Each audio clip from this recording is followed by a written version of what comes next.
What up guys, and welcome to the first episode of How to Make It, a series of episodes where we invite professional producers from any genre that have support from the biggest labels and the biggest artists in the world. They break down their songs and analyze everything in detail to show you guys what it takes to make a song that gets you heard by the big names. A series of masterclasses that will cost you hundreds of dollars, but it's free. I'm so excited about this series. Every episode is going to be pure gold. So, today we sit down with Kyros, that has been supported by Tiesto, Hardwell, Dimitri Vegas and Like Mike, Nicky, Romero, Timmy Trumpet and so many more. We take a look at his latest release called beautifull, that in just 2 days, Timmy Trumpet already has been playing it. So if you're making EDM like big room, future rave, bass house, whatever, you don't want to miss this. We talk in detail about everything. Organizing yourself to be more productive, producing, mixing and mastering in detail, making melodies. Something like something like this. Everything you need to get your songs from good to great. Make sure to watch until the very end. Trust me, you don't want to miss this. So, put on your headphones and let's go. This is the final result.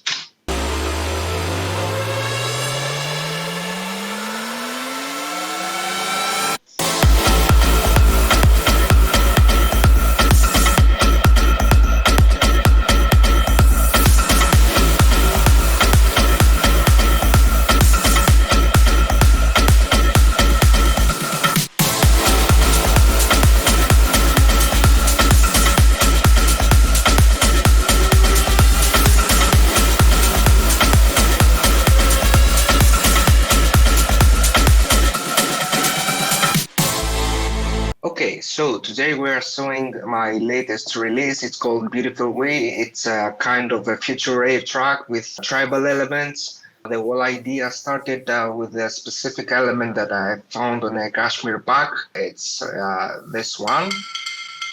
I'm not sure if you can hear it. That was the first element that I heard it and I wanted to make it my main element on this track, which you can also hear it on the drop. I'm sorry, also something else that we will really see in the next videos is that everyone would say the same thing. Everything started from a sample or just a vocal or just something very little that inspired a whole song. Because you never know when the inspiration will hit you, right? Yeah, exactly. So in this case, the first thing that I did was some kind of pitching to change its format and make it more unique. Can you go on and off with the processing? Yeah, without the processing, it's this one, which you can hear that with the pitch down, it's losing all of the highs, all of the intents. So in that case, I've added some EQ, a fresher, which is a really great plugin to add highs and air in your sound. Of course, some more EQ. It had a bunch of high notes. My ear going crazy. I had to cut it off and enhance it some more with OTT, more EQ, more compressing, and a bit of sidechain at the end. I've also duplicated it for the second drop on a higher pitch, just to layer, which the second one sounds like this. Yeah, even more crispy. Yeah, so combine this one in order to make the whole frequency range more full, more solid. So in the master channel, again, some EQ for the crazy notes, like this one, and some virtual mix track to saturate and glue them a little bit together. And after that, I've done two basses, which is a reverb and a delay to make it even more huge. Sound like this. Yeah. I mean, without the effects, is this one. It's okay. It's groovy, but the basses and of course the reverb always makes everything way larger. So this is how just a sample became a whole idea. After that, I wanted, of course, to add my drums, the kick, which is 2 layers. It's a main one kick. Do you have reverb and on the another kick? one? I have something like a stomp. So I usually do this on my track just to make my kick sound more stereophonic without it being really. Mainly doing it on a higher frequencies because of course I can add the stereo lower than 100 hertz. Yeah, it makes it like a kick way too interesting. Yeah, and the kick is this one. Yeah. Sounds like more than full. After that we have the bass. It started with this one. Don't know if it's hearable. Yeah, we hear. Which is the only processing that has been done here. It's some bass in order to enhance the low frequencies, and some EQ, which does nothing because I mainly had it to watch it on the spectrum. And again, I duplicated the same bass and wanted to make it more like a mid bass to enhance the low frequencies. And it's this one.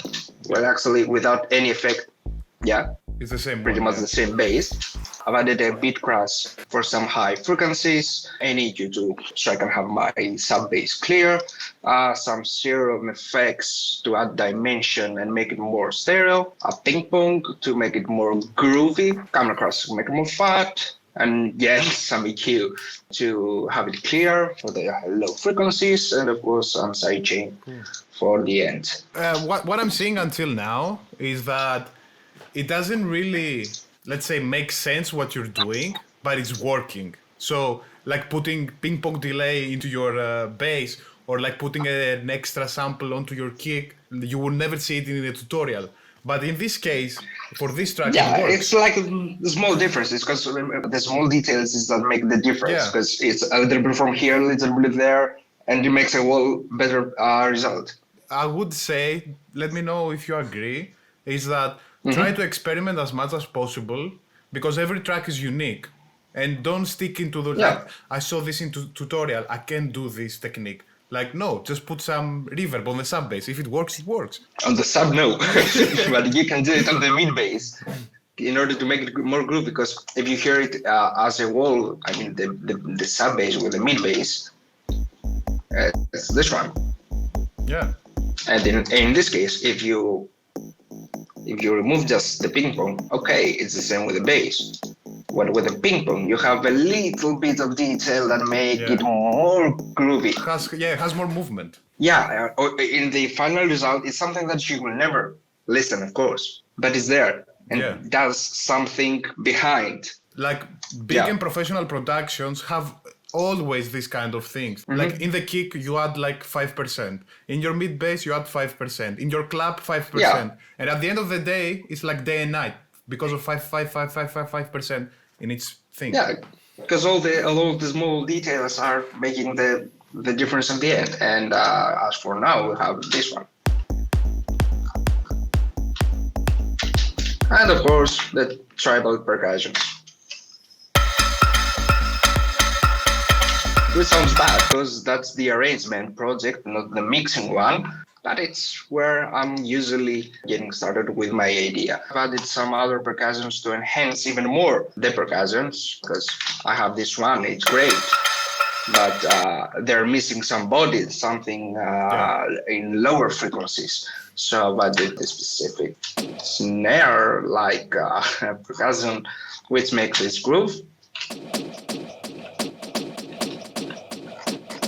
A little bit lower in volume just to make some velocities and make it more like realistic. Yeah. All together is like this. And with the bass. And with a kick. After that we have another snare. To enhance even more the tribal. I almost forgot. So we have the percussions, we have some lowers percussion, and the snare more tribal to make it even more full.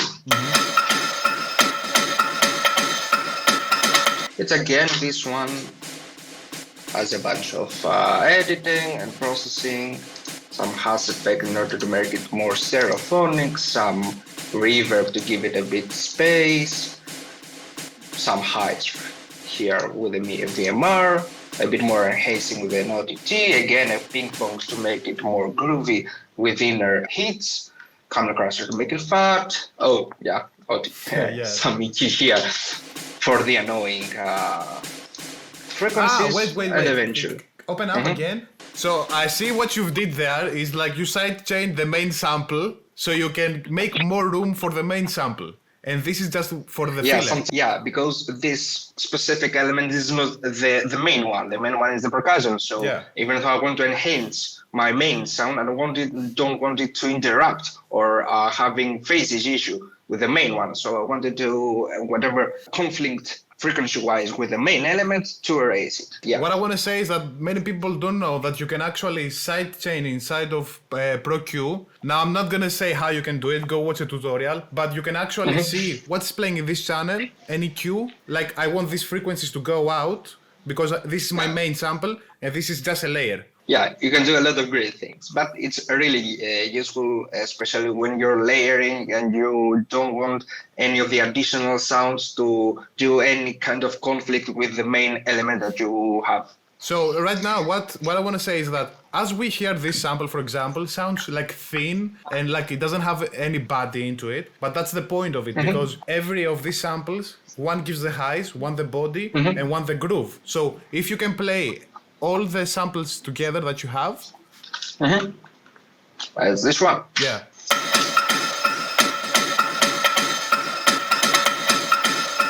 Cool. And even though if you just turn off even one of them, there's something missing. Exactly. So that's mainly with the drums. I have some additional rides for the end. Of course, some claps, some hats. Mainly my drums without the main percussions. It's like this.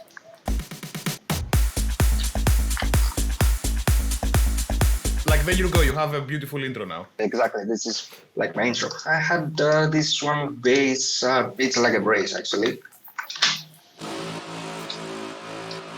This is something that in future rave tracks is pretty well used. From the beginning you can hear it. And you're like, oh, I guess it might be a David Guetta track or beautifull. It depends. Can you do a little bit of a small preview of the break so we can hear it as a whole? Yeah, this is like the beginning.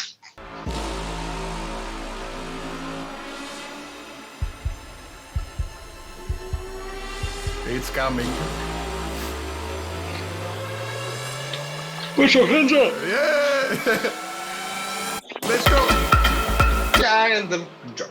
This is like not so much of a, let's say, club or radio track. This is purely for the festival, right? Yeah, but you could play in a big club, depends. Because this is why it has all the tribal elements and the percussions. But mainly, yeah, it's for festival, like main stage and that kind of style. Yeah. Or ultra. I prefer ultra. Me too. But don't judge. So in this break we have the brace, the same brace with the reverse in order to feel it coming. I have the heartbeat. I have this nice black, gives an ambience atmosphere. I have this riser here about the serum effects, give a more ambience, that movement that does with the filter that opens, and also during the high pitch. This riser is from the Dennis Koyu pack thing. This riser is from, I think, a Revealed. For this kind of music, what's your number one, let's say, 3 sample packs? Apart from Kashmir that we all know, okay. I do really like the Slate Digital packs. It's not much for EDM, but they are kind of more unique to make your song more unique too. So after that, we have riser. Okay. Mainly risers here, and goes to the drop. Crowd noise. Put your hands up noise. Yeah, you will never hear it in the whole track, but anyways. The arpeggiator, I've done it like with a classic future rave style, which is 100% wet and make it full ambience. I mean, it's this one. which if you listen to it originally, it's this one. Okay. And basically after that, we've added a reverb high to give all that the ambience and all the back feeling. So it works more like a pad than an actual arpeggiator. Yeah. And with the processing, which I've added a Retro 20 plugin, which adds a little bit of saturation with some noise, again for some little details. Some EQ to makes it better. Saturator, which I have it just for here, which I automated just to enhance it at the end. And it's gonna sound like this, so like a distorted ending.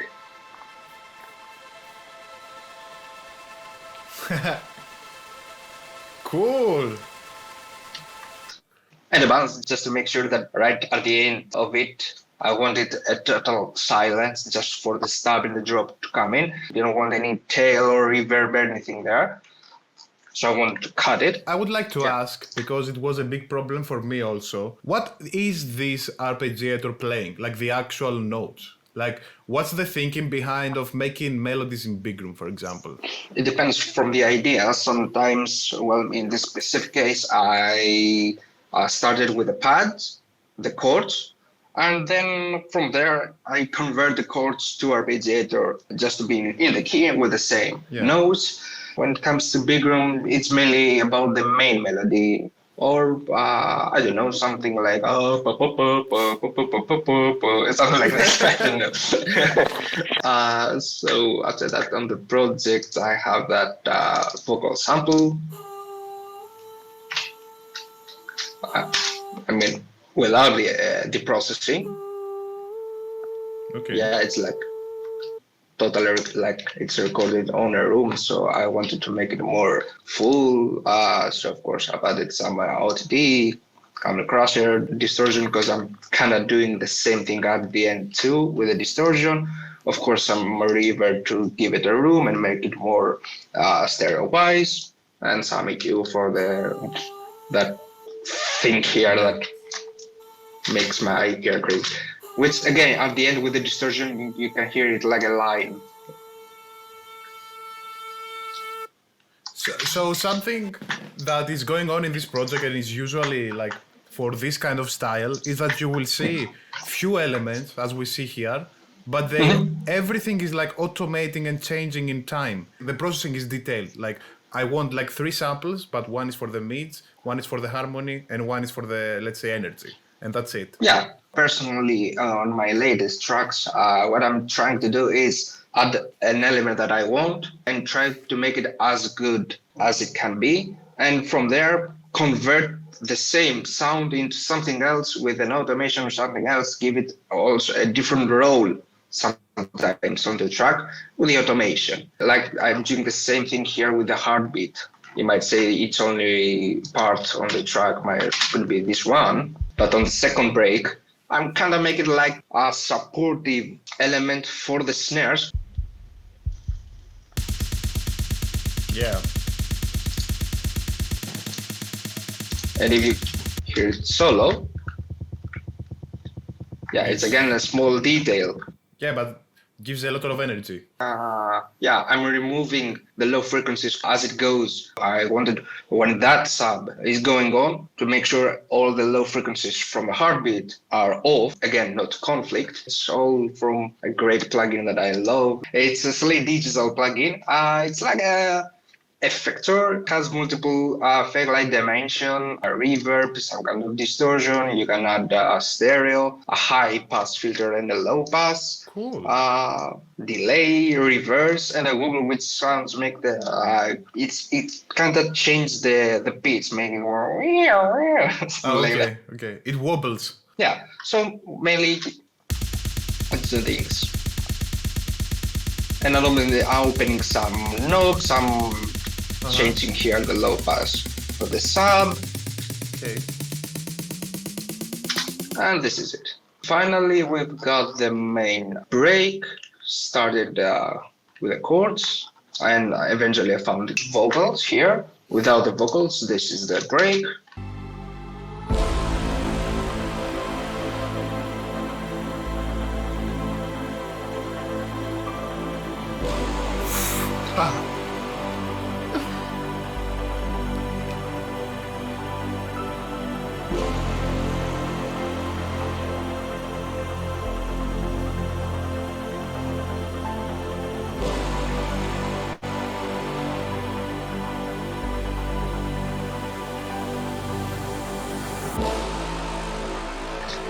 And yeah, well, the bass is actually again from the same Kashmir pack as this one.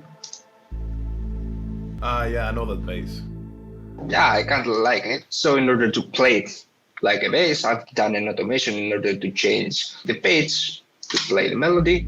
So it actually follows the chords. Yeah, exactly. I've also added a wrist bass, which is this one.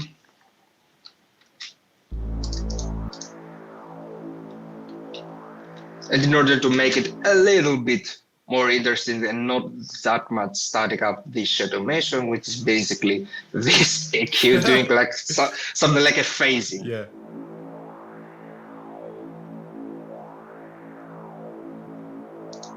Cool. And along with the bass is this one. Here are my pad chords. Turn them to an audio because sometimes Serum really crosses my PC and my CPU. So Serum and FL Studio don't go well together. yeah, especially. But it's the same one with the chords. I mean, I'm adding this on literally every track of mine. It's from Contact. I'm the Contact Factory library. It's the chord, the basic one.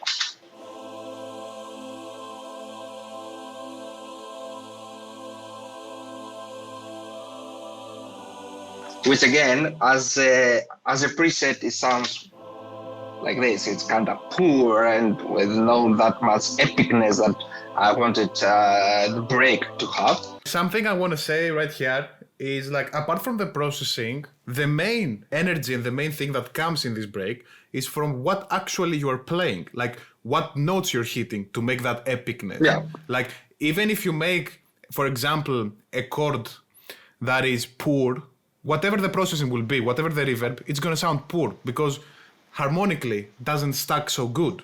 Yeah, of course. It's actually a combination. You can have the greatest chords with a bad processing, and you can have bad chords with a great processing. Yeah. In any ways, it doesn't work. You have to combine everything. There is no, you should take care of that better than the other. It's everything combination in music. You have to do both things right.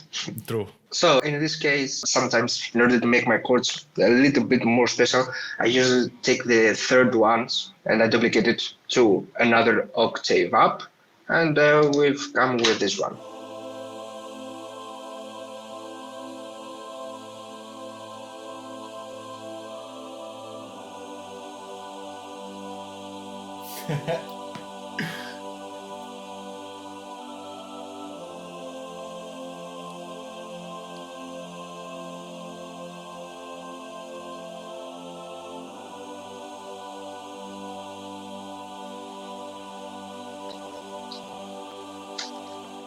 And the closing actually goes here where the magic happens. I have these sample piano notes as a real piano sound.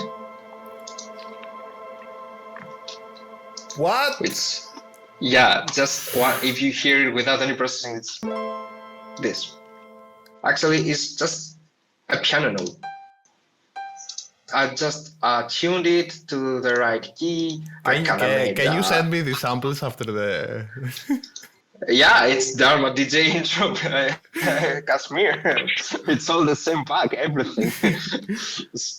I have missed this. Yeah, you shouldn't.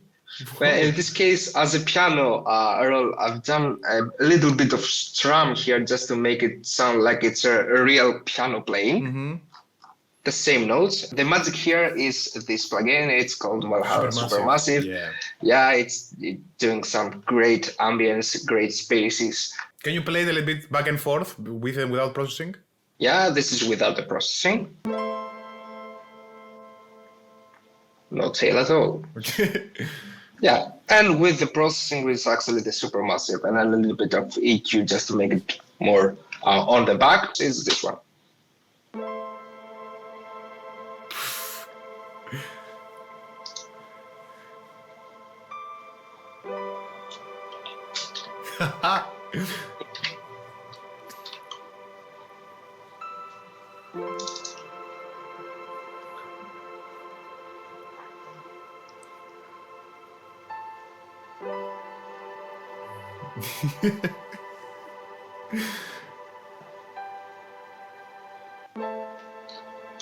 And the ending notes here. Oh, bro. So in that case, I've added a I similar want, like, I feel like I want to call piano. my grandma and tell her that I love her now. Like, this piano is like so on point. Yeah, that's the feeling, because we are beautiful we, and your grandma Yeah. might be also. So, yeah, I've also done a little bit of layering just with this one, which sounds a little bit more down frequency-wise to layer it frequency with the lower. I've done the same thing.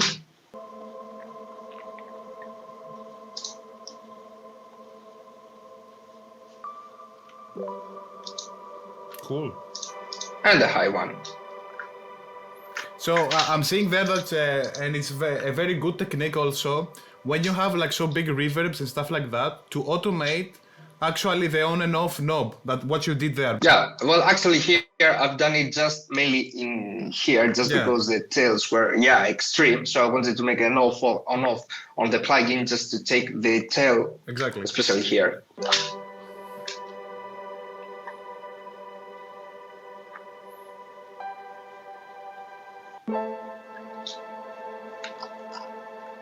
Yeah, you listen to different chords just because the previous one is the reverb, and you listen to the new one, which is something else, and it's a little bit of a mess there. Exactly. So yeah, and eventually we have that vocal, which I have no idea where I found it. Splice. I think so. So the only thing I've done here is some processing, and of course some two basses with a reverb and a delay. Without any processing, the vocal is this one. Beautiful me,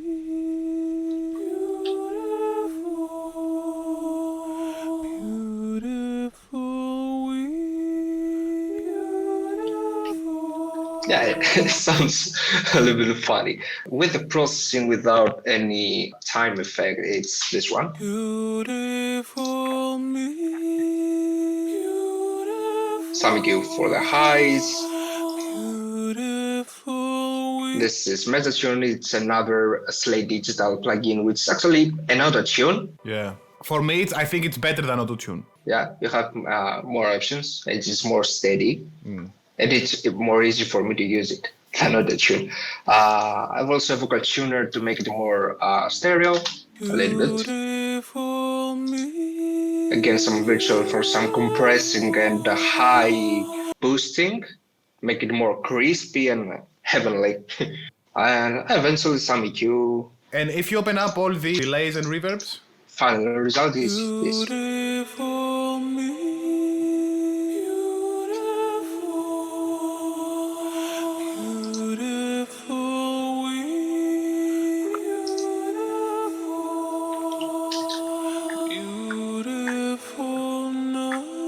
Can you show a little bit the processing on your reverb and delay? It sounds really interesting. Sure. Reverb, it's a Valhalla reverb.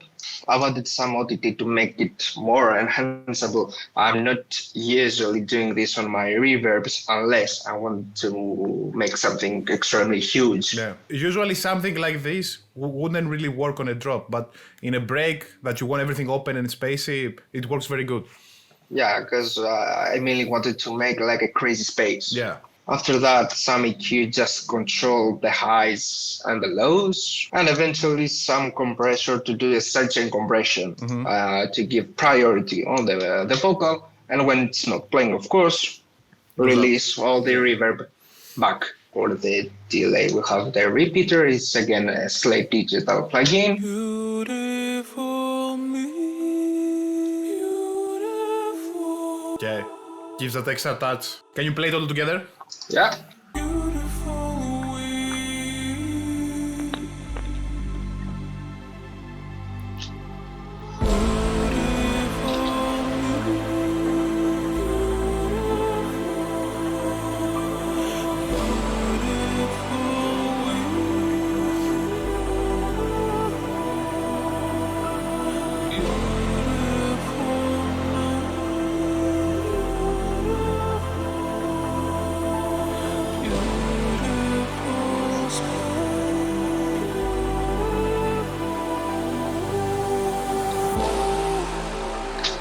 And here we go. There we go. That's just the arrangement project. Cool. So after that, I've done an export to everything, to audio stems, and turned them to another project just to do the mixing. Actually, I'm doing a part of mixing throughout the project, but just to make it more CPU friendly and more easy for me to process and have the control of everything, do another project with a mixing one. And it's also very good for your mentality. It's like, this is done. Yeah. I'm finishing the production. Yeah. Let's go mix. Thing is when you have focus on to that. fix something or correct something Yeah. that you have to go to the first project, fix it, export the specific stem, replace it on the mixing project, replace the final mix audio to the mastering. Yeah, that's everything from the arrangement part. After that, we're gonna go mixing one. You have to give me a few minutes. Okay. So here we have the mixing project. I mainly have together all my drums, all my sounds,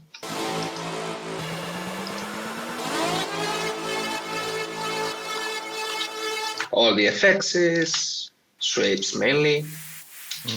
And always on the mixing project, I'm adding a new section, which is the control one. It's mainly automations that I'm doing on the master channel, especially like a main volume automation to know where the drop is going to be, of course, louder, and all the other parts a little bit lower in volume, and of course some techniques on the build-up just to give the illusion that the track is going down, and so when the drop kicks in, you feel like it's something huge, which I'm mainly doing it with an endless smile automation just to give that reverb of the losing the blur, and some control on the stereo I'm closing it. So when the drop starts, you feel it back again on the whole stereo and gives that illusion that it's pretty huge. So I want to point out that you are extremely organized. Like everything you opened up, you go to like, this is my kick, this is my snare, blah, blah, blah, blah. And this project is, you said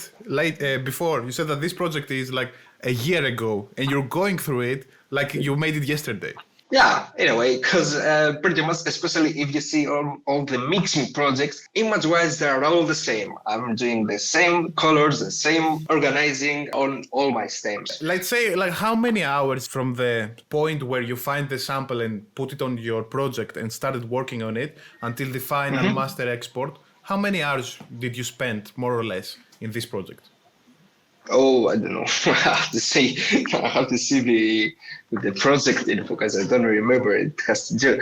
Sometimes when I have a lot of inspiration, I might do it within a few hours in an afternoon. Other times I might have the basic idea and I might not be in the proper mood to work on it a little bit more and continue it the next day and the next day, and might take me weeks. This is the mixing project only. Time spent on it 4 hours and 2 minutes. Something I want to point out is, especially to those that are starting now, is that so many of my students like send me tracks and it's like, hey, I worked on this like for 2 whole hours. Is it good? Yeah, it depends. If you're comfortable with the DAW and you know where to put the elements, yeah, you can do pretty much a track in 2 hours. Wait, I will ask you this. How many years are you producing? Around 10. Okay. When you were producing for 6 months, 1 year, could you make a track in 2 hours?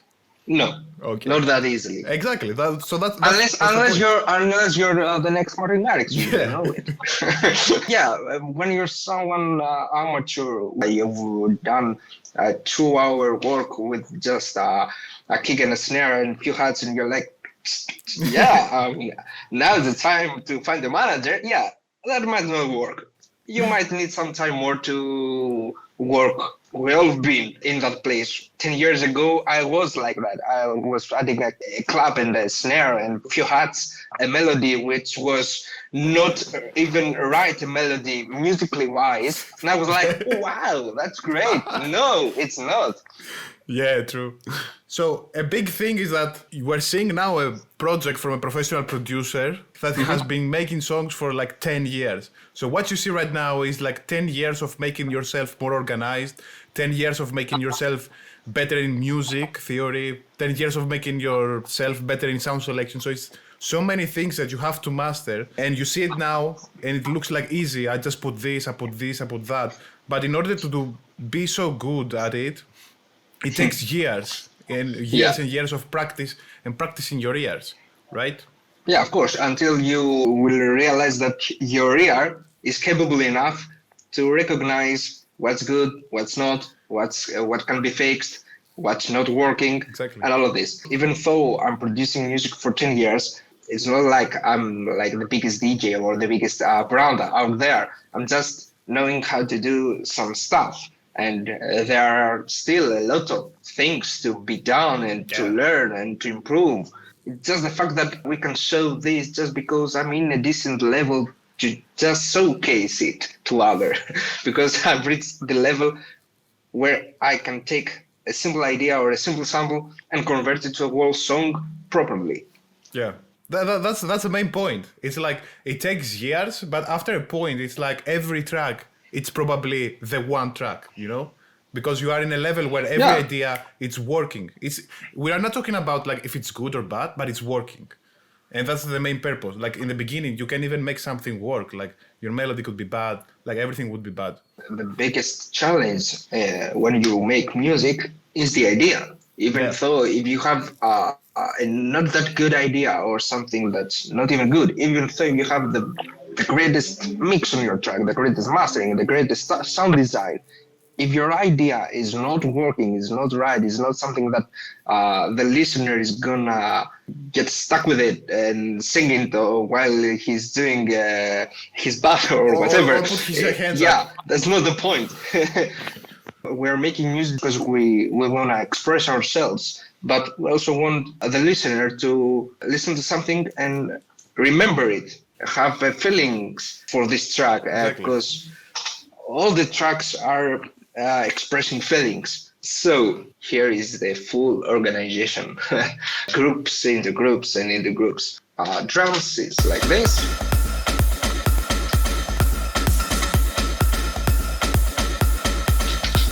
So what I did here is basically I wanted to make my kick a little bit more clicky, punchy, and characteristic. So again, I've added some fresh air to enhance the clickiness, leaving a headroom at -6 dBs. Yeah. So I wanted to add that limiter just to keep it there. Some EQ just to clear all the lows. We have the bass. Which again, I've added my sub and the mid bass into ones, and I've added some VMR from Slate just to glue them together. So the actual process is like taking everything that you had in the production and trying to glue them together, make it like a full track that sounds good together, and it's like this. Yeah, because especially when you're on the mixing project, the thing that you have to do now is to not do something melody-wise, sound design-wise, anything. You're just going full technically here. Yeah. You see and you treat everything as audio. So this is the perfect time to just make sure that everything is clean, frequency-wise, volume-wise, stereo-wise, in order to have it as cleaner as you can. I even exported the reverb and the delays just to have the full control of it on the mixing project. Biggest thing that I've done here is a slight EQ and a little bit of distortion just to, again, glue them a bit together as a wall. I mean, with the snares, other percussions that I showed you on the previous projects. Yeah. The claps. We have the hats, again with some pressure just to make it more crispy on the highs. And here I'm usually doing also a group with all my drum fills. Again, some mix track to glue them together and have them on static basic. So the drums, and when it comes to the sounds, we have again the brass and everything. Me here, I'm not usually doing much except from the EQ and all the clearance with, as I showed you before, with the sidechain of the EQs, just to make sure that everything is clear. Yeah, everything is like details that you might miss in the production. Yeah, it's just mainly EQ just to make sure that everything is on its space. Doesn't mean because you opened up a new project, you are going to throw 1,000 more plugins. It's like, now I'm just gonna do what... You can. Yeah, you can, but it's like, you don't have to overdo things. It's like, now I'm mixing. I want to do this. You go with your purpose. Full, no emotions, no drinking, no Yeah. nothing. You have to be strict with what has to be done and know what you feel that much. Of course, when I first started separating projects or the mixing part, I was doing crazy stuff just because I had the ability of, okay, we're on another project. Yeah. I have another 10 slots Exactly. per track to give it all. You start producing it again. Yeah. And you see that you're overdoing and you're doing some things just to say that you have done it, or just to see that the rack is full of effects and you feel like, oh, I've done something, and you did nothing. Yeah, that's not the point. After all, when I'm doing my arrangements, I always make sure to do some kind of mixing throughout the project, around 60 to 50%. So when I'm actually doing on those mixing projects, it's just the small details, just to be 100% sure that everything is okay. Mm-hmm. And have a more clear sound of it, just because of the CPU with the previous project. So for the master, have you done anything like crazy or something? What you have done for the master? With the master channel or the mastering? The mastering. Oh, the mastering is a third project, which I'm gonna show you in a bit. So, and eventually we'll have something like this.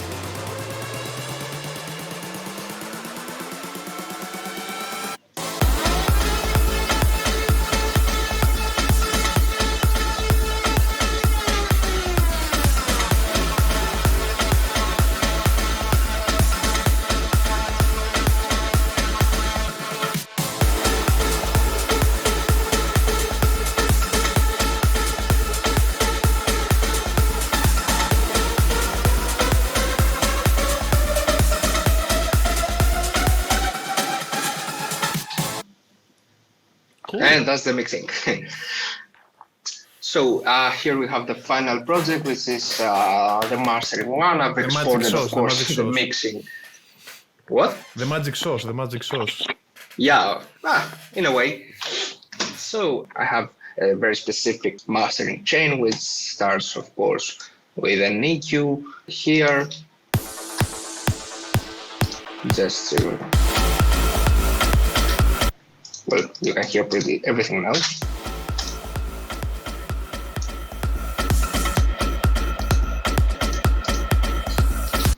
Just removing the low frequencies below 20 Hertz, a slight dynamic EQ. I really hate those frequencies. After that, we've added a nozzle just for an imager, a little bit of exciter, which basically making sure that the low frequencies are more turned into the stereo and the higher one are more spread to give a more enhanced feeling. It's like a really small difference if you hear it without and with it. You have to listen to it like louder with speaker just to realize the small changes there on the stereo field. Eventually, I'm again using virtual mixer from Slate Digital to do some compression and a little bit of saturation with the New York saturator, because I love this plugin. It's again a great tool to kind of glue everything together, especially after like compression. And if you want to listen to it like before, it was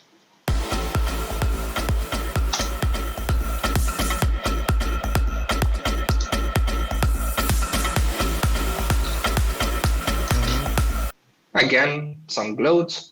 After that, for extra enhance, we're going with a great multi-LPT. Yeah, it's gonna like the meaning of gluing everything. It even goes like over the 0 point. This is without. This is with. Going to the end, we have again an ozone maximizer just to boost a little bit, doing some slight limiting.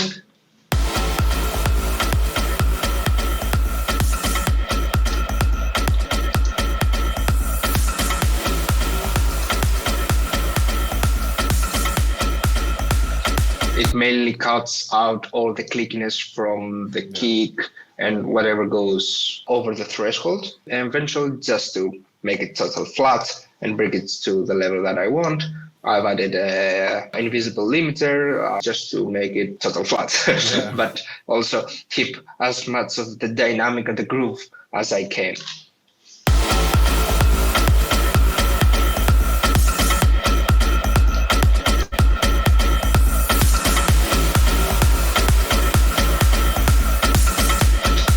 And yeah, what we mainly see here is that even with all this mastering and the fatness that we have added throughout this processing, around -6, I mean, at least this is for the first job. The second one is always a little bit louder.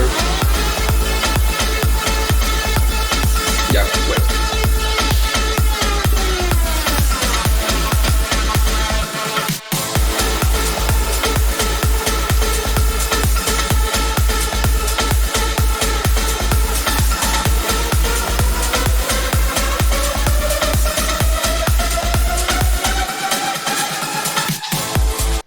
And that's pretty much everything. So this track, as we talked about before, was made like a year ago. Mm-hmm. What are you doing like right now? Are you still doing like the same stuff, or are you trying to switch sounds?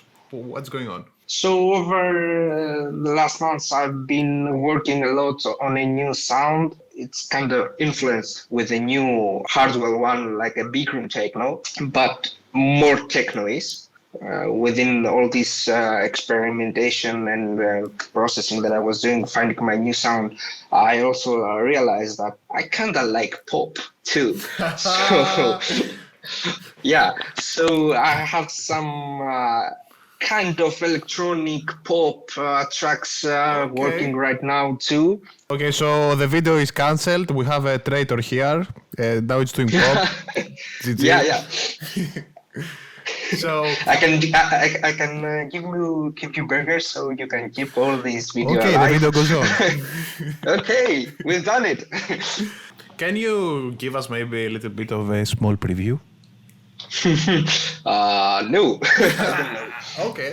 I would like to see Yes. the big room techno. I'm really curious about it. Okay, I'll show it to you off camera just to keep it as a surprise for when the right time comes for it to be released. So, thank you so much for being with us today.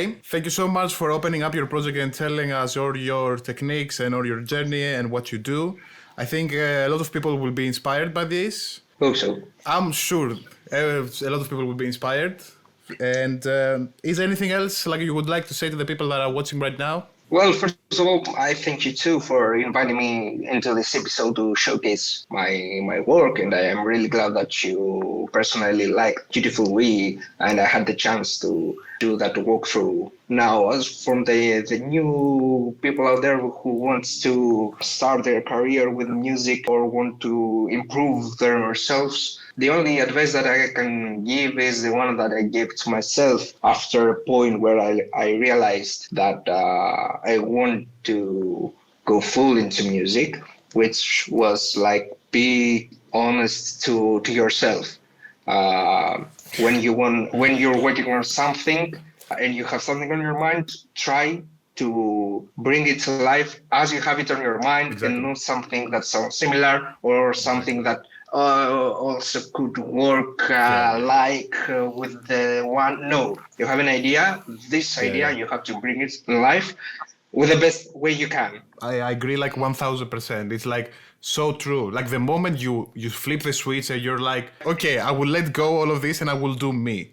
What is me? Like when you start wondering what is me and how do I sound and what I want to put out, like forget future rave, future bounce, whatever. Like what is me? Maybe it's a kick from future rave and a bass line from dubstep. I don't know.